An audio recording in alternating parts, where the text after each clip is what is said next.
Israel Hamas युद्ध से जुड़ी है बहुत बड़ी खबर आ रही है। बंधकों की रिहाई की कोशिशों पर विराम लग गया है। हमास ने शांति वार्ता में शामिल होने से ही इंकार कर दिया। यह बड़ा झटका इजराइल के लिए। अस्पतालों पर हमला बंद करे आईडीएफ, यह पहले हमास की तरफ से कहा गया है।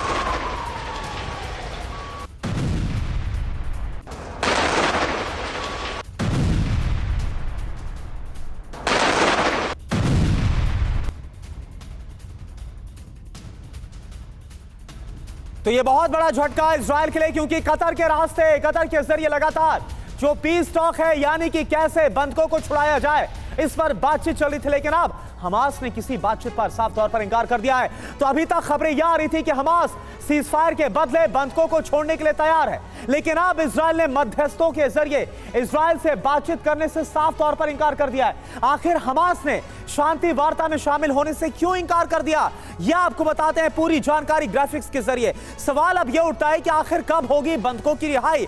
हमास ने रोक दी है वार्ता, बातचीत में शामिल नहीं होगा हमास। ये बहुत बड़ी खबर आ रही है। अस्पतालों पर हमले से हमास बेहद नाराज हो गया है। इजराइल को कीमत चुकाने की धमकी दे दी गई है।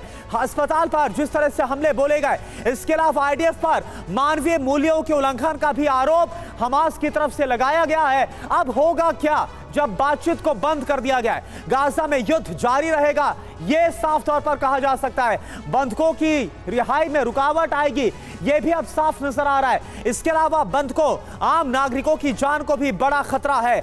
मध्य पूर्व में यानी मिडिल ईस्ट में जो तनाव है वो ना सिर्फ बरकरार रहेगा बल्कि और ज्यादा ये बढ़ेगा। ये जो साफ तौर पर जो इस वक्त तस्वीरें हैं वो निकल कर आ रही हैं। अब इस पर बातचीत करते हमारे साथ दो खास मेहमान जुड़े हुए हैं। अचल मल्होत्रा सर, पूर्व राजदूत, इस वक्त हमारे साथ जुड़े हैं, और इसके साथ ही साथ major general Sudhakar sir as a defence expert हमारे साथ जुड़े हुए हैं। लेकिन सबसे पहले अचल मल्होत्रा सर, मैं आपके पास आ रहा हूं। बंधकों की रिहाई के लिए बातचीत कतर के रास्ते हो रही थी, उस चैनल पर लगातार हो रही थी। अमेरिका कोशिश कर रहा था, इजराइल कोशिश कर रहा था, लेकिन अचानक से हमास ने बंद कर दिया है। यह कितना बड़ा सेटबैक है इजराइल के लिए, अमेरिका के लिए?